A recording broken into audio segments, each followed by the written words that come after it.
Welcome to the Time for Heroes podcast.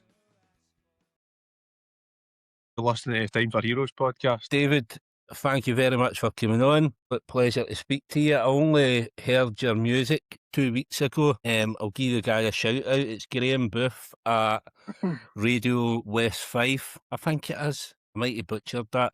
Graham's a boy that I met through a friend on Facebook, and he's got a radio show, and I started listening to his show a few weeks back, listening to the Thursday night going to work, and I think you were the second song that he played, and it was fucking banging. Obviously, I'm walking to my work, and the song came on, and it sounded like fucking the Charlatans to me. So I think I get down to work about 10-15 minutes quicker because I had that fucking swagger on. So that's how I came to hear yous, and as I mentioned to you on the chat earlier, you've been like my latest earworm. So That's a compliment. So what I like to do is go back to the start, but probably first just tell us about the band, like who the band is. Obviously yourself. Who else is in the band? It's me, my two best mates, Cammy Finlay and Jack Dillon. It's Cammy on the bass. It was me and him that first started it because we were playing together when we were about first year, and then we had a couple of drummers and singers and stuff that didn't work out, and then one of my other best mates has a cousin who played drums, and he was this kind of mythical creature. Oh, I'll get my cousin for a jam, and then it never happened. And then one day he was having a party, and we were saying, "Oh, Jack Dillon might be coming," and it's he's finally going to meet him. And then he showed up, and Ross had the drum kit all set up in his spare room, so he showed up, and it was like the Animal going daft. And after I was like right there and then, I was like, "Do you want to join my band?" And he's like, "Right," and that was that. Right. What we'll do then, we'll go back to the start, and then we're going to kind of piece your career together, because I've been on Instagram all day fucking looking at it. Right back to the start then, obviously before the band, like early life, what was life like for a young Dave growing up? Where were you from? What were you up to as a nipper? Just like everybody else. I don't know. I grew up in my council house in Girdle Toll and Irvine, and so did all the other boys in the band. Don't know, just running about, jumping in rivers and climbing trees and things like that, same as everybody else. And then my dad played in a band called Full Circle, so he's a genius at guitar, and I've obviously watched him my whole life, so that's how I got into music, because there was always guitars lying about the house that I would just pick up. So how early are we talking, and like how early was it that you thought to yourself, music's what I want to do? Probably forever, Well, I don't know, I remember listening to Stone Roses in the car with my dad when I was about as young as I could be. I remember Don't Look Back Into the Sun coming in the radio when I was like 5, and I used to dance about to that, so that was one of the first songs I liked. I think we kind of sound a bit like that, so maybe that's why. That's where we got it for. That just makes me feel really old, because I can remember when that came out, and I was dancing about it when I was like about fucking 19, 20, so... I think I was about 3 or 4 or something.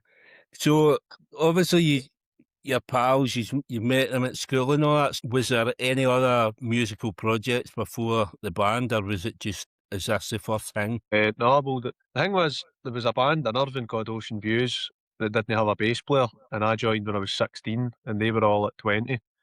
So I was really young. Like, they used to have to come and pick me up, and then they would like sneak me into the pub with them and things like that. So that was how I first started like playing in bands. I played with them, and then that all kind of fizzled away, but the name kind of stuck because other folk kept coming to jam, and we changed the name a couple of times. We were called Squires and other things like that, but we were I was known as Ocean Views, like we were in the pub. So eventually I says, "Oh, we'll just keep that name, Ocean Views." I mean, it had a kind of magic thing about it. We've been floating about for about 5 years, even though.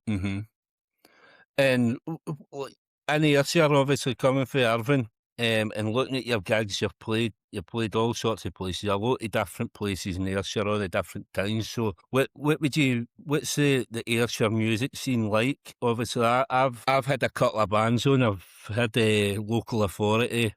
I've had the Blonde Parade. The Blonde Parade, I think they split up. Obviously, Brown Bears Fair that way as well. So there's quite a bit of talent. So what's the kind of scene like over that way? I wouldn't really say there's much I've seen. There was a wee bit when I was younger. There was loads of bands cutting about, but it all kind of died a death. And especially when about COVID, it died a death. And I don't know. It's mostly just, I would say, like, there's loads of kind of guys playing acoustic guitar with a stomp box in the pubs, do you know what I mean, doing covers and things like that. There's loads of that. But as for bands, it was really just us and the Tokes, and they were a kind of wee young band that were younger than us, that were all maniacs. So when we played gigs, we used to get them to support us, and then we ended up taking them all over the country. Ways like we used to take them down to Liverpool and things like that. They would Hmm. just be wrecking the place. They were kind of like our wee brothers, kind of. Yeah, because I used to I managed a band, for a couple of years. I think it's been a year that I've been away from them, but they played that venue 38. It was Gary for local authority that got us a gig, I bet you and think it was basically where we did our apprenticeship. We did used but to do a limelight on a Friday just about fortnightly. well that was maybe about maybe 2 years ago, and they played it, and the place was dead. Aye, well, that's what I was going to say. I think we played there every Friday for about 6 months or something, and it was always like we would bring 20 of our mates, and that was it. And then it was like, oh, what we doing this Friday? Everybody got to Ayr again to play to an empty hall. I mean, like, Mm. that's kind of what it was like, but that was kind of our apprenticeship, I suppose. All I got was used to playing in big stages and things like that. I guess it looks a cracking venue. Obviously, I take it it's like an old nightclub, is it? Where the band plays, it's like up on the kind of stage. Amy and all the guys, like the sound engineers, were amazing, and like the guys that ran it were all sound Gavin McMulkin and all that. They were all like really good Hmm. guys that believed in it, but it just nobody came. It was like the first time we went, all our mates went, "Oh, it's a golf place. I'm not coming back here." And then I think that was the kind of vibe that everybody got. So nobody wanted Yeah. to go to a golf bar. So looking through your Instagram as I have been today, obviously it starts in 2020. So is that round about when you started it? Well, me and Cammy were kind of trying to start the band since we were about 16, and we were always jamming and stuff and playing about. But it was like locked in about a studio. I moved house. We'd stayed in the same place until I was 19, and then we moved house to a kind of bit just up kind of in the sticks. And I had a garage on it, so we got to build a studio in there. So it was like kind of rehearsal room for us. So in lockdown, basically, we used to practice in there every day. Like, the boys would all come. Don't know, when everybody else was hiding in the house, we were rehearsing, not like religiously, just about every day, till we were decent enough to start doing gigs once the lockdown ended. So all our songs were written during the lockdown. It was kind of like you didn't need to go to work anymore, so you could rehearse full time. Do you know what I mean? Like, it's a kind of blessing in disguise. I mean, Yeah. 6 months off work on furlough to get to Mm. rehearse full time. And like you say, all these songs written, so because like obviously there's an early recording, an early video is Cider Blues, which was your first single, but like Uh, 3 years down the line. So all these songs that you were playing back then, did the majority of them make it onto the album? Aye, I'd say so, aye. There was like the album's just songs that we'd been writing till we were 16, and then it was all the kind of best of ones that made it to the album, like Shire and Freedom and things like that. Hmm. Cider Blues. Cider Blues was because it was locked in, and I was right into building scooters, so I was rebuilding a Vespa, and I would be in the hut, and I would like be doing like building, like I've taken the engine off. And then if I wanted a wee break, I had my notepad next to me, and I think I rewrote the lyrics to Cider Blues about 300 times. Then I had the kind of studio to make me demos, so I think I made about 150 different demos of Cider Blues, so that when Jack finally joined the band, he like already had all the drum parts there, and Cammy already had all the bass parts. So, you know what I mean, everything was already there, and it'd been like written and rewritten and demoed and redemoed until it was about right. Mm. And is that how like see your songwriting then, like as you were kind of writing all the parts? What's that like now? Do the other two take more involvement in it now? Or? The first album I demoed every song, and I got every part basically to a T. And then with the EP was supposed to be a second album. We recorded a full album, but there was it wasn't. I didn't think it was as good as the first album, and I didn't want to bring it something worse. So we had kind of good quality control. I just released the 4 best songs. Hmm. Half that album was an EP, which like stands in itself. I'd say that was probably as good, if not better, than the first album. Uh, but that was kind of more like that. It was more like I had them demoed, but I would just come in and play them. And then it was kind of a bit more like Cammy would join in and write his own bass part, and then Jack would kind of write the drums. Right. So 2020 first gig, the Gulab in Irvine, is Aye, that correct? So how was that then? Kind of going on stage for the first time as a band. How did it feel? it was mental. I didn't sleep that night. I remember like, I just started my apprenticeship, and we were working, and I had been up for like 2 days or something, and you're working full time and all, so I was absolutely knackered. I remember doing a shift and all the guys were like, "Oh, you playing the Gulag tonight?" And I'm like, "Aye," and then they were all coming, and then all our mates came, and there was a couple of other guys in the band and all that have left now, guys that I'd go up with, so then they all came. So it was basically the full tune was there. Aye, and it was mental. It was like that. You spend your whole life kind of wanting to be, when you see folk doing mosh pits, and then you always Mhm. imagine that you're going to be like, folk are going to be doing that to you. And then I remember we played Same Jeans to finish off the gig, and everybody was moshing, and I remember, I don't know, it kind of blew my mind. I was like, oh, it's finally happened, my dreams come true, you know what I mean?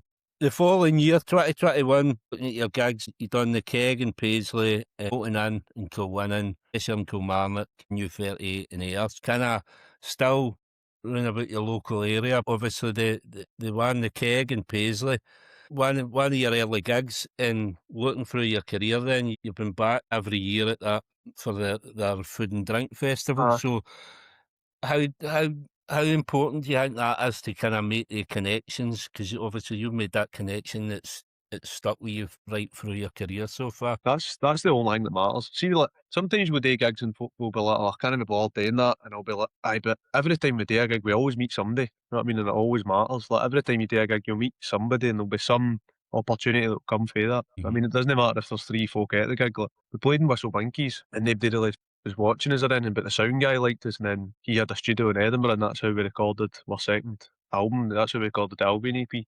And there is things like that. Like, aye, we played the Keg in Paisley was good because it was just a kind of wee tiny pub, and I think they were expecting a cover band to come. But then we Mhm. showed that we'd got a 30-seater bus with all our mates to come, and with everybody steaming and saw cans of lager, and we pure descended upon the pub, and there was like a big crowd there. Do you know what I mean? There was folk moshing and stuff, and I remember the guy, he'd paid us double the wage for doing the gig. It was £100, and he gave us 200, and then kept getting us back and getting us back. Aye, so the Kegs, like, really, that was our first proper gig. That was like our first kind of real gig as a band, and we've always Mhm. went back there to kind of pay back Trevor.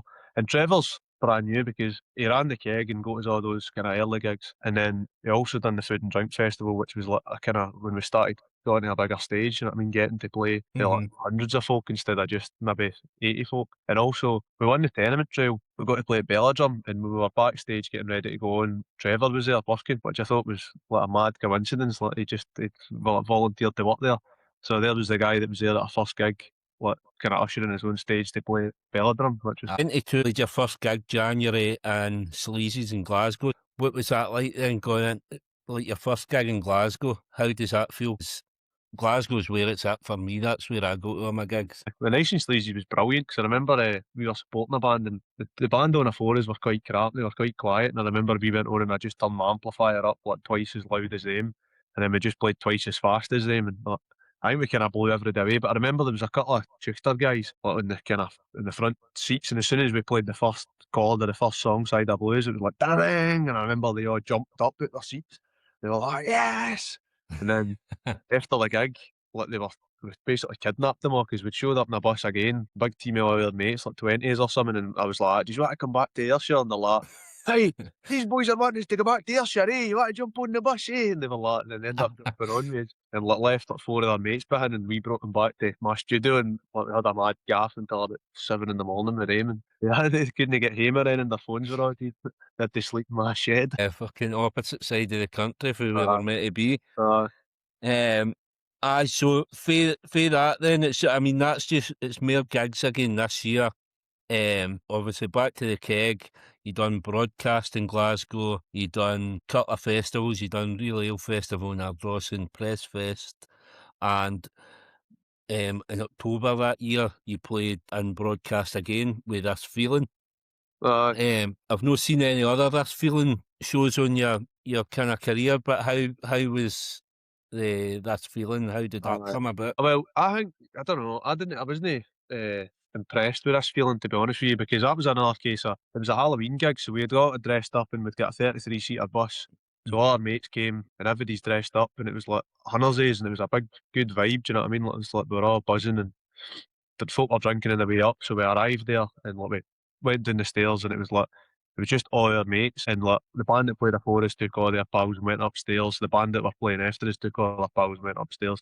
So we played to our 30 pals, and we could have played to our Marine Garage. You know what I mean?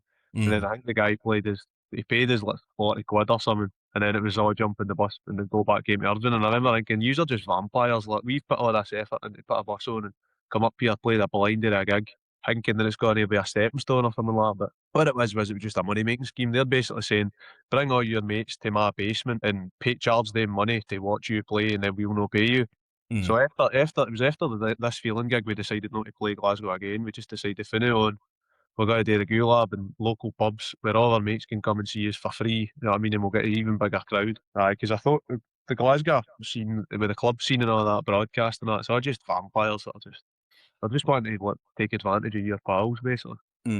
Well, that's kind of, I mean, I've always been a big supporter of this feeling. Obviously, like the bands that the guests have had on, especially maybe the early guests, maybe like the first 60 guests, hundreds of this feeling bands, and you see the kind of conveyor belt.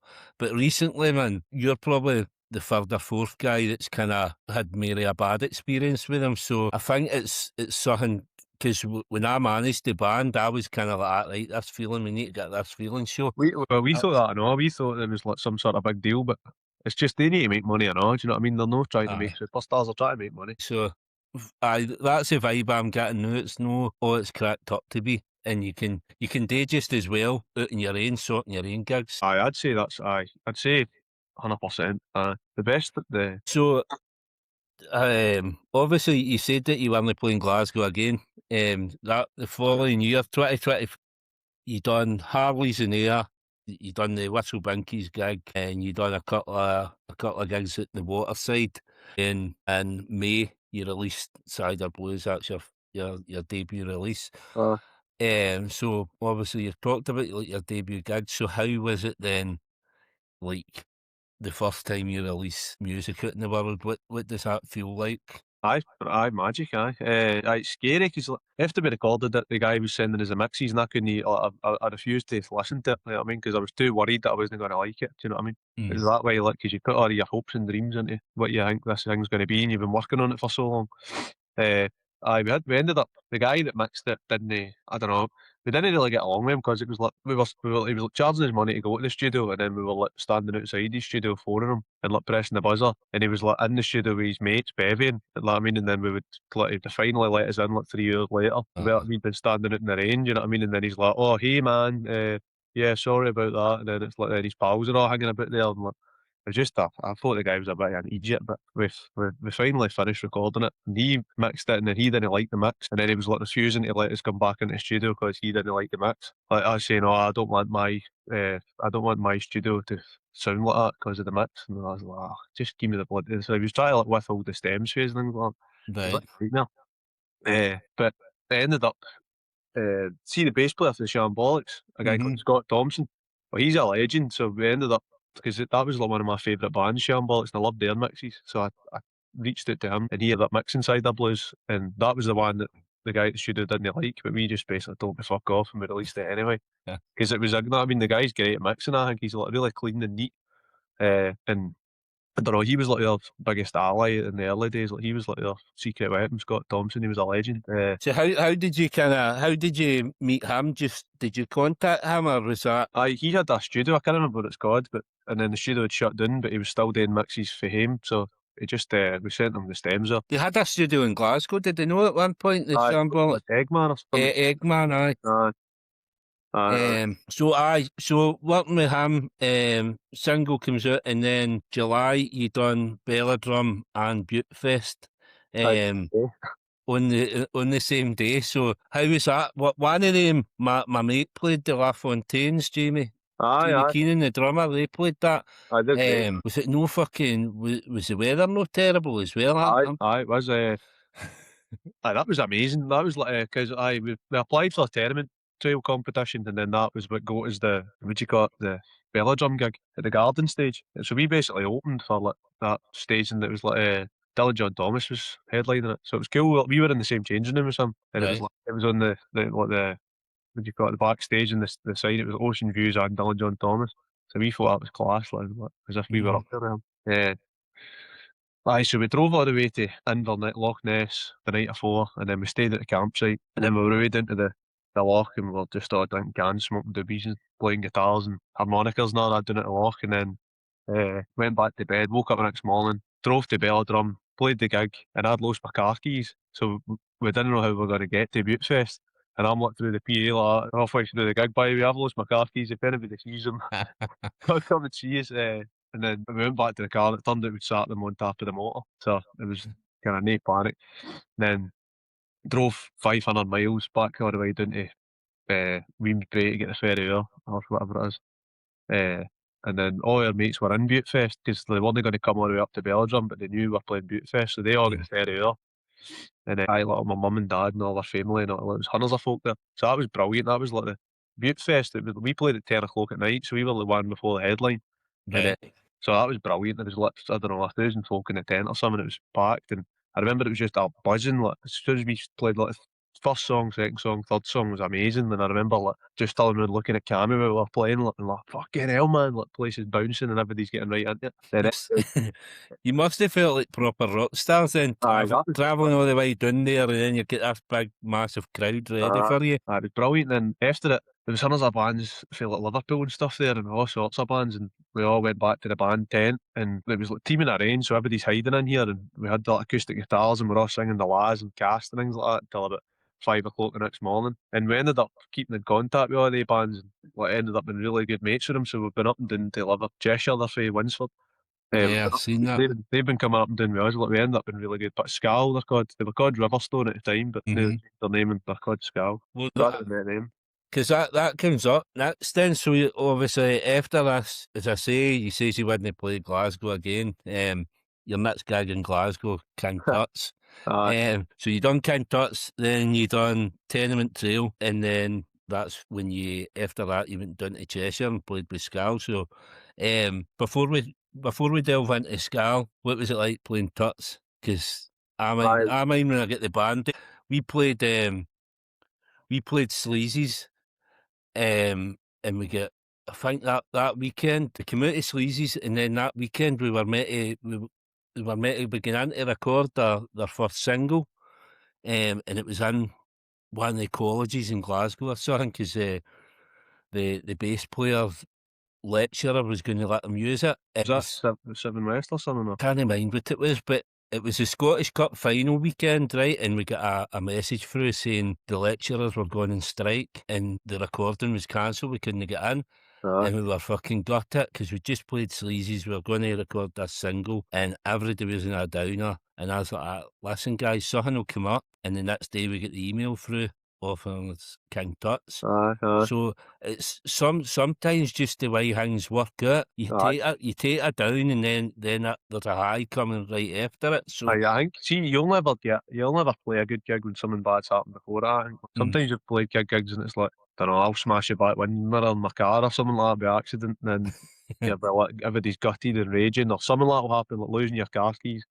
There's always a downer before you get the big high. I think, it's what like. Because I still think to this day that first Tuts gig was their best. Aye. So how was it for you playing Tuts? It was great. There was another one where it was like everybody for Urban was dead excited about it because it was like, oh, you're playing. I don't know, it just seemed like a big gig. Like we were playing, like I play football with my pals. We all play sevens at Ayrshire, and I remember it was like there was loads of random folk there, like, oh, you playing King Tut's? If it was a big thing that was going to happen, do you know what I mean? And it was great. We played, and the place was packed, and it was a great gig. And then the same folk for DF concerts, got us because we met Mickey Nines at Buttefest as well. So then DF concerts got us to play SWG3, and that was the biggest gig we'd done. That was a 500 cap at the warehouse. So we done one at the King Tut's, it was great, and then we done the warehouse at SWG3, and that was the really big one. That was probably the best one. And they would go to your Tenement Trail as well? Aye, so it was winning the Tenement, it was the competition that goes to Tenement Trail. That was good, but I remember we played at like 12 o'clock in the morning or something, and there was maybe about, I don't know, a place that held about 1,000 folk, it was probably about 60 folk, you know what I mean? Like, my mates were there, but it was like, wasn't obviously the way it was at 8 o'clock at night. Aye. And then this is obviously around about this time as well. You went down to Cheshire with Scal, who you'd met at Buttefest. So, and looking through your career for then, that relationship's still there. So, kind of tell us a wee bit about kind of the band and how you formed that bond and how it's helped. Bayfees. Well, I'd say it was that night at Buttefest, you know what I mean? Staying up to 5 in the morning, letting when you don't know these folk, and then you all realise, oh, you like Caston, oh, you like Alaz. I remember I was singing Feeling, and then we were singing Sandstorm, and like the whole tent singing it. And we'd never really done things like that before with other bands, but that became like a running theme because then you go down. We brought them up to play at the Print House in there first, and then they got us their Halloween gig down there. And Hmm. we went, that was unbelievable. Do you know what I mean? Like we went down there and it was like it was one of the ones like folk are kind into music in Scotland, but down there that's like where the Beatles are fae and you know what I mean, round about that area. Like that's it's near Spronston Green where the Charlatans kinda grew up, do you know what I mean? That's Spronston Green's right next to Winsford where we were playing. Hmm. So like I remember it was like Halloween and one of the guys was singing I Am the Walrus and the whole tune was there and the whole tune sang it word for word, do you know what I mean? Like they were all into music. It was one of Aye. these tunes where everybody's into music. And I remember it was just amazing. So they loved us. And then we were like cutting about like with the full tune after it. Like I don't know, it was like just getting to know everybody. And then like the next morning we'd stayed in the tune across and we had to walk back to the car. So we're all like hungover, taps off, like walking back and all the cars are beating it. It's like, there's the Scottish boys and they're all waving it and stuff. And then we got them back up to play in Irvine when we released our album. And then they got us back down again and we played down there again. And so it's just kind of been up and down. Like it was kind of like twin tunes now, Irvine and Winsford. That smaller version of Boston and Glasgow. That kind of it's like because we were bringing buses down to all our mates and all. Do you know what I mean? Like I think the last time we played there, we brought like 20 folk down there. Do you know what I mean? So it's like, and then they got to know all our mates, and then there was a big group chat. And you know what I mean? Like, Aye. and then when they played Butte, they came back up to play Butte Fest, and it was the same thing. Like it was just like meeting all the old mates again. So Well, that's the thing. Music brings people together, doesn't it? And uh, see what you two bands have done, and there'll be people that would never have been pals with each other that are now pals. Aye, that's it's time, man. beautiful, man. It was amazing. And I remember like being backstage with them and doing like again, sitting with acoustic guitar singing Sandstorm and everybody's singing it, do you know what I mean? There's like maybe like I don't know, 20s backstage singing it and then like the year later they were like, remember that time we sang Sandstorm? That was fucking magical, man. Like I don't Hmm. know, like you get moments like that that are wee. I'm pals with so many folk up in Dundee just through the view Aye, because like, all the early gigs, I would just go out and talk to people and just like I'd find all their mates and aye, like now we're all mates all these years later, 20 years down the line or whatever, aye, man. aye, it And looks like that, doesn't it? fucking Kyle's mates are better than Kyle, you know what I mean? Aye, well. I've times he played in Irvine, at the Harbour Arts Centre. Hmm. I remember we were just wee guys though. That was like 2 weeks before the first School Lab gig. I remember we were like, oh, I was like saying the venue's got a lighter, and we're like, aye, Ken like thinking we'd met like God himself. Do you know what I mean? And then we're like, oh, we're playing the Gulab. Why don't you come and we'll support you? And you can play the gig instead and things like that. It's like, aye, man, I think about it. So before you played SWG3, you released the second single Rain Clouds, with the album to follow, in March the following year. So how was it like? Did you have the album ready? And was there a release plan? Were you sorting the releases yourself? I don't know. We just get a bit caught up with playing all the gigs. You know what I mean? It was all dead exciting, and we weren't really we'd forgot about the plan to release the album. You know what I mean? Like, I think we were planning to release it in like July, and Right. you just get caught up with too many gigs and practicing and rehearsing. I mean, life gets in the way. I've not got time to be sitting making extra music videos. Like the Cider Blues music video took us ages, but it was class. Like we were just basically getting steaming and running about like doing dafties. Hmm. And the Rain Clouds one was the same. We were like trying to animate it, so we're all out like every weekend. I mean, this I don't know if you've seen this the start of the animation bit like that took ages to do that. And, cutting about the scooter and things like that. So Hmm. like we filmed most of that in like September, and I hadn't edited it until about November, and then I think I just put it out because I was thinking, oh, I'm not going to put it out if I don't put it out, so we just released it. That one, I don't think Rain Clouds was as good to be honest with you. I think it wasn't until the album came out that it was But Fast On It Wine that it kind of kicked us back off again, and we needed Right. that on the album. Like we went that wasn't originally we had the album done and But Fast On It Wine wasn't on it, but I remember being like 15 or 14 and 15 when it's kind of when you hang about the park, you're all waiting in jump ins and things like that. And I remember like I'd heard this old punk band running riot doing But Fast On It Wine and thinking, I that's shite, but see if a band was to do it, I mean, kind of poppy way, Aye. I thinking that would be brilliant. And then, so I forgot about that and then I remembered it and then the boys were like, aye, let's do it. So then we went and done it. And, like, we kind of rewrote all the words to be doing about Irvine and things like that. No, it's really good, man. 2024 then, before the album came out, Epic King Tut's again. Airport and Dylan Squire. How is Dylan? Is he as good as his father? Well, nobody's as good as John Squire, are they? Aye, he's brand new. Aye, he's a big, nice big guy. I didn't really speak to him much, to be honest with you. I think we were just kind of living pirates and running about doing our own wee thing. I don't remember that gig being as good. The first gig at King Tut's was amazing. Do you know what I mean? And that gig was good, but it wasn't like as magical. I didn't think. I thought I was a bit more laddie, and everybody was just kind of there for a bevy, kind of thing. I remember Ah, that, so there was loads of American guys up working at my work, and they knew that I was playing, so they all came, which I thought was cool. So they're all there with their cowboy hats and stuff like that. And I get what you're saying though. Like, see, like as I said earlier, man, like the first time you play Tuts, it's uh, different for anything else. I think once you play it the second time, the magic's wore off. I did definitely did wear off. It was it was good. It was all right. I enjoyed it. It was no bad. So then the album came out in March. It's called Introducing the Merry Magic Fucking Fantastic Ocean Views. Aye, I can't believe I said that so perfect. So the album came out, you had an album launch at Pictures in Irvine, so back to your hometown for the album launch. And I mean, the sound of the album, because it's like you said about Nice and Sleazy's, that the Edinburgh guys, as soon as you started playing, they were up. aye, That's what it's got right away. It's got the energy. aye, It's got the bounce. Sound wise, man, you've got the like the Liverpool sound at times as well, like you were touching on, like Cast and the Lads. aye, Other points it sounds I can hear like Ash. aye, Um, and maybe like some of the Scottish bands, the more studenty bands. Like I've got a pal for school back in the day. He was in a band called the Hector Collectors. She like Belle and Sebastian with a bit of humour in it. aye, There a sound of that in it, and then obviously probably standout track for me in that album is Freedom. Like looking through your stuff, obviously you're a big mod, you're into the Vespers and all that. I mean, that's got the fucking Who written all here at that intro, right, aye. all the way through the song. So was that kind of, what sort of sound were you going for? Was it just kind of a melting pot of everything? Aye, well, I wanted like Stone Roses and the Who.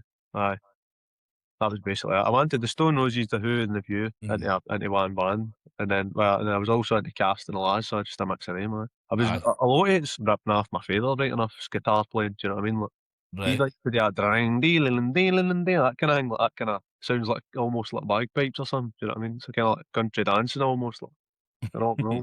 And then for the release of the album, it's just after that, it's just been a mad tour the rest of the year, basically. So you named the tour the Buckfast Tonic Tour. Aye, Um, so April Paisley Food and Drink Festival. May you played EBGB's down in Liverpool. June back to the Gulab in up in Dunfermline as well. Butte Fest, Pictures in Irvine, back down to Cheshire with Scal, and then finished in December again at the Gulab. There was one gig in there as well in September, which you posted on Instagram, but then there didn't seem to be any follow up on it. It was Tom Hingley support. aye. No, that So happened. Aye. did that happen? How did that go? Just I know a wee boy that supported him not that long ago, so just want to see what your opinions of the Tom Hingley gig were. Aye, that whole tour was mental. Aye, that was when like, we met the Tokes and all that, and it was all just a bit fast on it, wine and every day. Let's get on it and let's go mental. And then we met a guy, a sound guy called Aidan Stewart. We'd done a gig in Ayr and we met him, and he's from Dunfermline. So he got us the gigs in Dunfermline, and it was like similar thing. We were going up there and meeting loads of mates, and I mean, we kept in contact with them, so we sometimes go up there to keep doing stuff. Aye, the Tom Hingley gig, that was at the Irvine Harbour Arts Centre.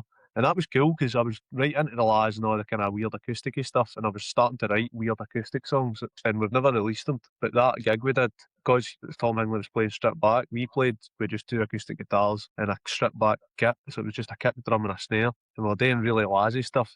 And I really want to record all those songs and release them because it's nothing like anything we do. And now it's dead skiffily, like kind of like feeling. Mm-hmm. And I remember like, that was a kind of good one and all because it was a bit more like, because that whole tour was just madness. We were just running about, you know what I mean, playing mental punk rock gigs and getting steaming and stuff. But that was like a kind of good gig where it was we were all focused and trying to play really well and doing harmonies and like, you know what I mean, like, taking it seriously. And Tom Hingley was brand new. I remember he liked us, and then after it we were hanging about with him for a while. He was telling him stories and stuff like that. And we got along with him that good that He ended up the year after. He played 2 gigs, Glasgow and Dundee, and Mm-hmm. he got us to support him again for them two. And bloody end up. I gave him a Lenny my capo because he'd lost his capo, and he says, "Oh, I'll give you it back next one." And we went to Dundee, and I was like, "You've got my capo," and he was like, "So I do. I'll give you it back after a gig." And then after a gig, we never met up again. So he's still got my capo to this day. Well, if I get him on the podcast, I'll chin him for it. Aye, but I thought the guy was brand new.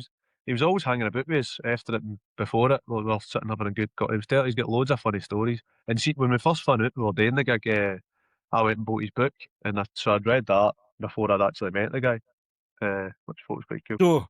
So that kind of finishes 2024, 25. Kind of started slowly, no gigs or that, and then March you released the Albion EP. Ah, So obviously you said that was going to be an album, and you kind of cut it down to the 4 songs. So the track listing for that is Granny's Crazy Conspiracy Theory, Fickle Finn, Fuck Forever, and Albion. So ah, like when I looked at that straight away, seen 2 Libertines songs, and I've seen Granny's Crazy Conspiracy, which I fucking right away thought Jimmy's Crazy Conspiracy with the View. aye. So obviously listening to them, they're no they fucking songs. They're your own stamp on. Well, they're your own songs. So what was the reason for the song titles? Right, so Granny's Crazy Conspiracy was originally called Egyptians and Englishmen, and it was basically my granny Maureen loves a conspiracy theory, and ever since I was a wee boy, I would go into her house and it'd be fucking the next thing the Earth's flat, and then about chemtrails, and then about fluoride in the water, and I mean you got every time I would go around it would be something different. And it's brilliant, but I like things like that. It's like good for your imagination. So I just wrote down all the stuff, and I'm a wee bit into it, that kind of thing. Like, I like it just for fun. Do you know what I mean? Just for a kind of thought experiment. Like, Mm-hmm. I like to just kind of like the world is boring enough as it is. You know what I mean? So you need to have a bit of fun with it. But the video for that was like impossible to do. And all that was all, I don't know if you've seen it. It's all stop motion animation all the way through it. Mm-hmm. It took ages. That took me like a full year to do that. And it was just basically every idea I'd had for that year. I'd put it all into a verse. It's kind of like that song "We Didn't Start the Fire," Uh-huh. and it's like da da da da da da. What is it? And it's like he's put so many references into like wee verses. I was trying to do that with that song and just make a wee catching. But aye, and then I remember when we went to release the album, I thought Egyptians and Englishmen's a shite title. And I was thinking I'll call it Granny's Conspiracy. And then I thought, well, Granny's Crazy Conspiracy sounds better. And then I remember thinking, oh, that's like that View song. I better not call it that because folk will know. And then I was like, do you know what? Like, oh, I'm just going to do it because it sounds good. Granny's Crazy Conspiracy sounds better than Egyptians and Englishmen. Mm-hmm. And Albion was a funny one because I didn't not even know that was a Libertine song. Or is it not a Pete Doherty Oh, song? it's a Baby Shambles song. They're Uh, both Baby Shambles songs. So I hadn't heard Albion, but I remember they used to sing that one. Is it? Was it the Man Who Would Be King, where they says, "Arcadian dreamers all fell through. The Albion sails on course." Mm-hmm. Is that? I think that's that song.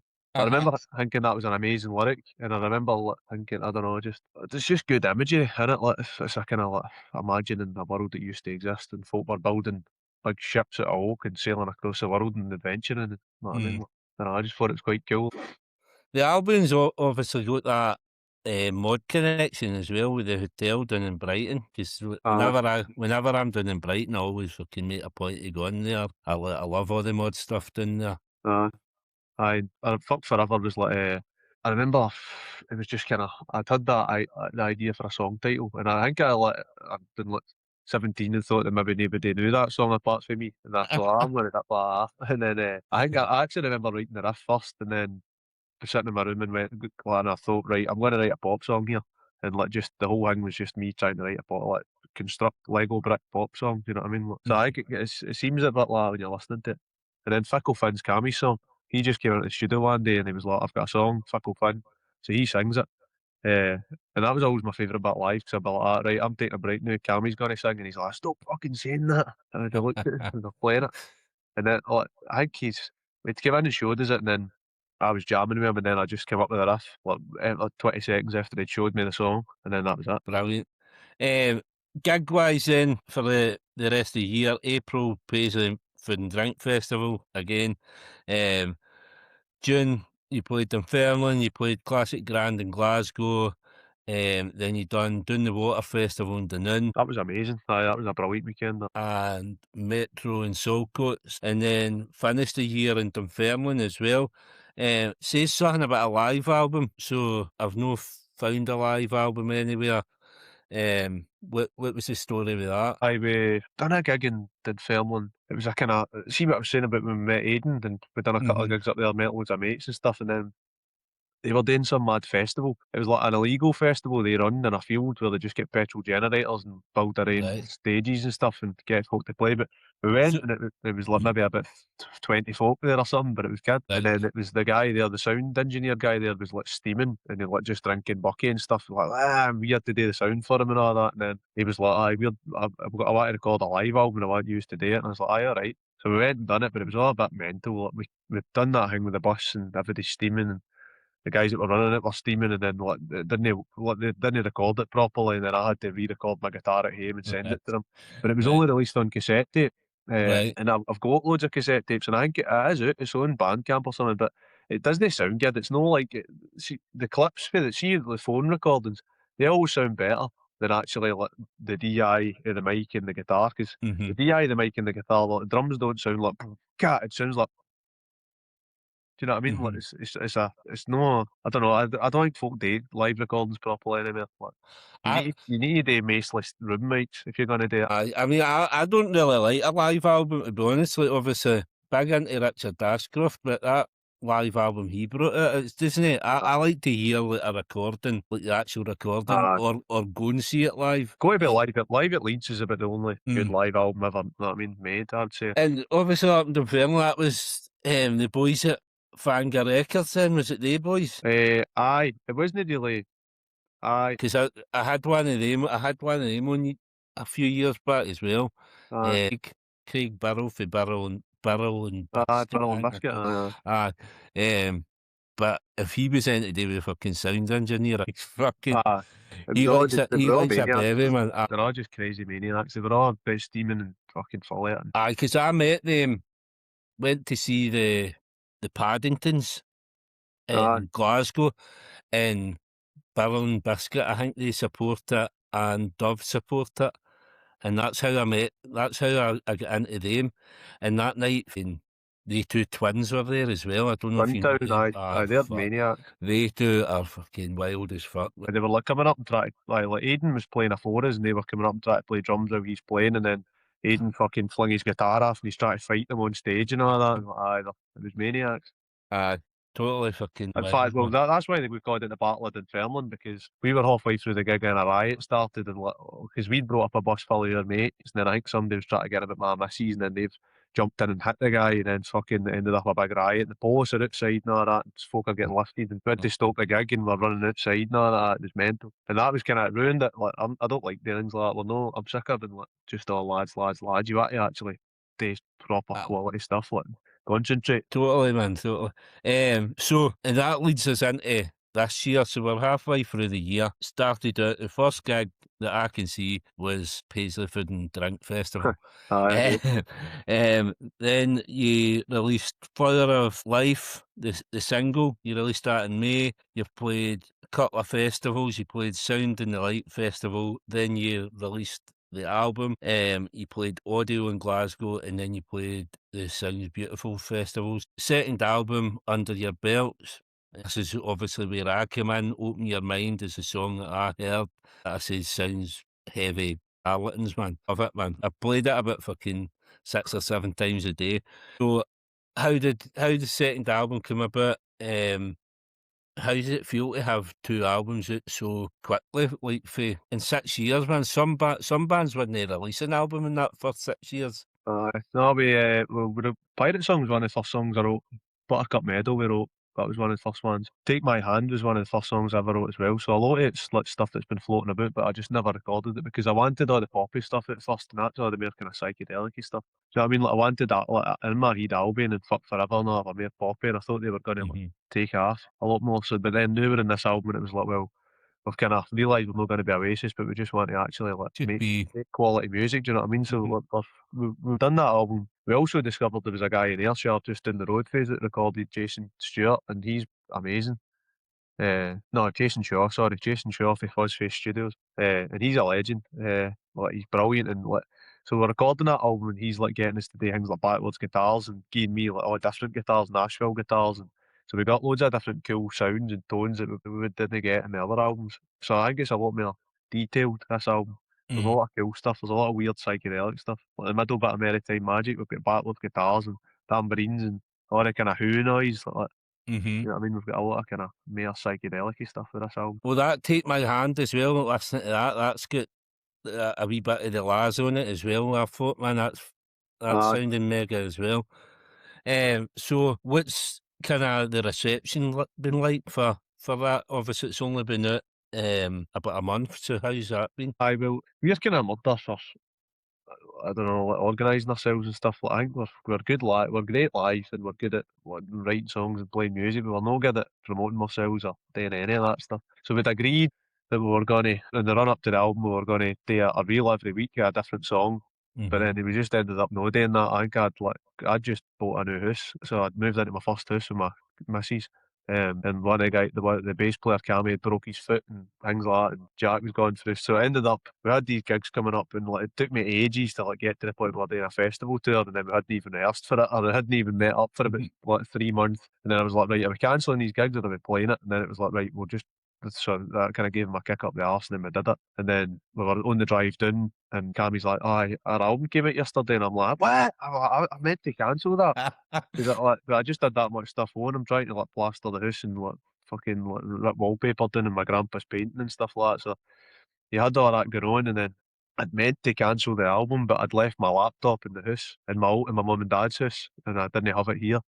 Right. And like you're working full time, so I didn't have like any chance to actually stop it from coming out. But it's out now, and it's good enough. Do you know what I mean? Like, that's kind of what we like. Here, do you know what I mean? We just do think mad things like Well, I mean, that's it. I mean, I can agree with that because obviously when I tried to contact was it last week?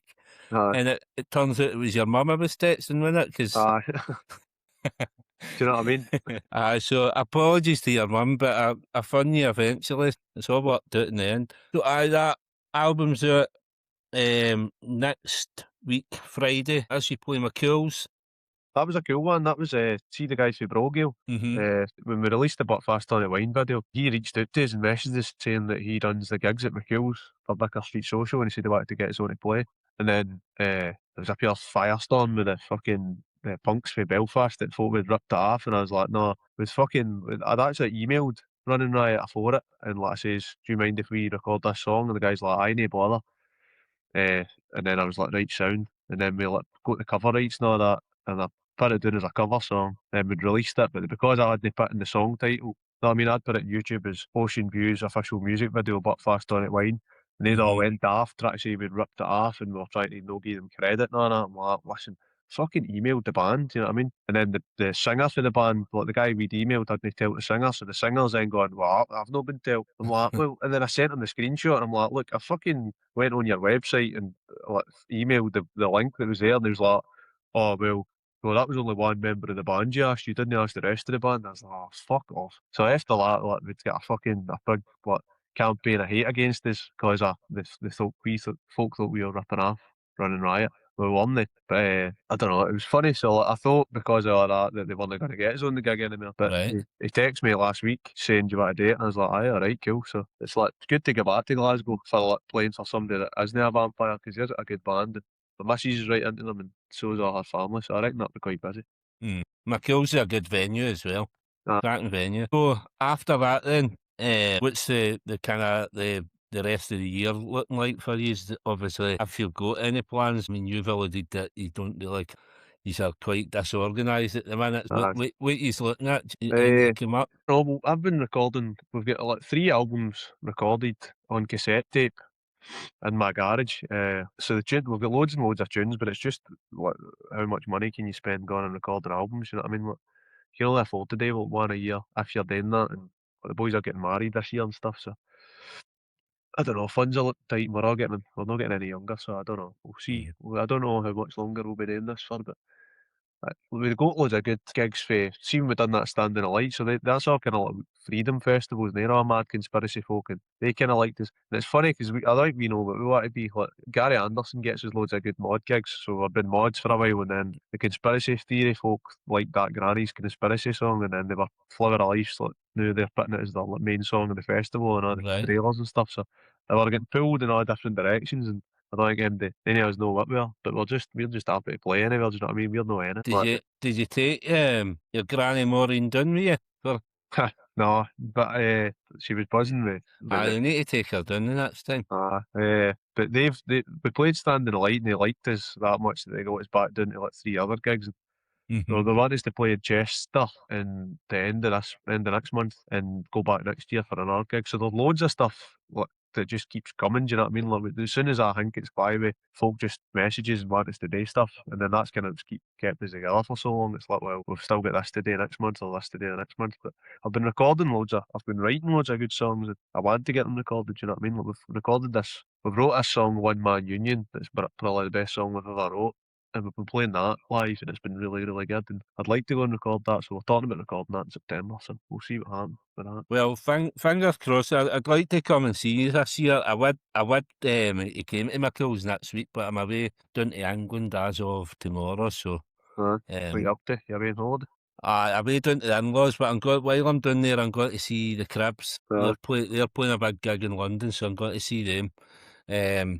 But any other time I'd have been at McCool's, but hopefully I'll catch you some point this year. I think we might have a gig in the Classic Grand coming up, but I can't say too much. Classic Grand's a good wee venue as well.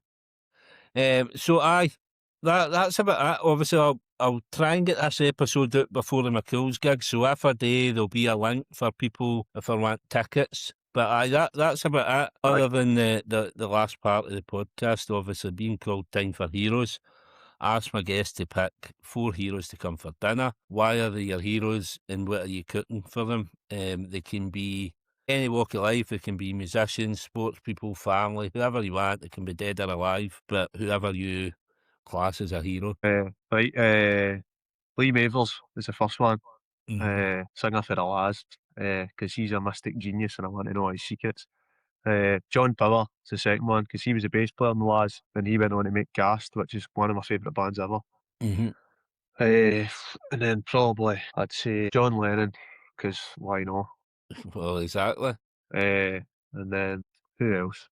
I'd probably say for the last one, probably say Paul McCartney just because it's the first one I thought of. But anyway, I'd be cooking all day breakfast, 100% fryer Oh, because that's my that's specialty. that's me. That's bang. And I four Liverpool guys here. Obviously, you can tell that influence for been down south. For the Scal boys. Obviously, I've had one of them on the podcast already. Have you? Aye, Who did you have on? it's John Power. I was going to say Paul McCartney, but that was okay. I've had John Power on. Aye, absolute classic guest, Aye. man. Brilliant guy. I can't make you tell me a story about socks or something, how he doesn't like socks.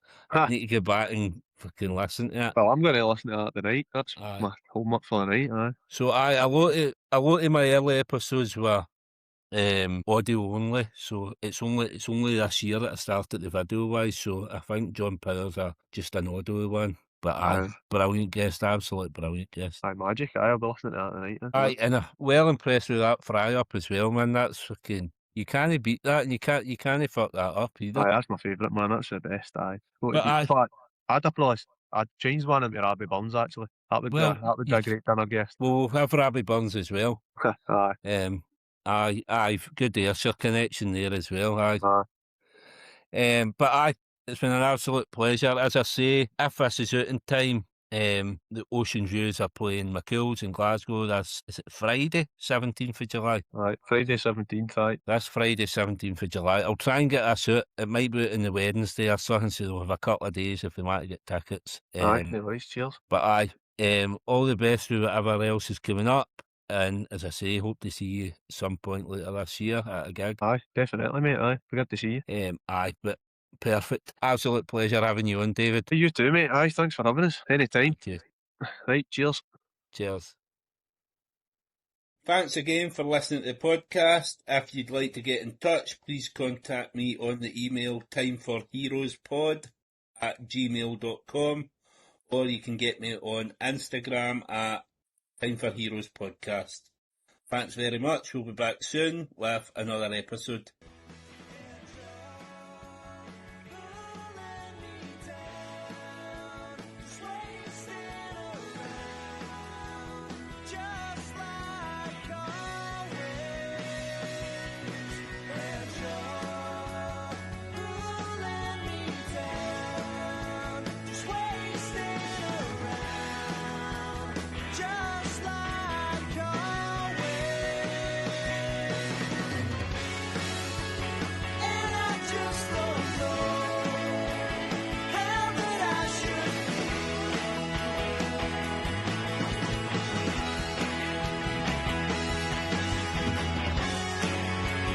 Cheers.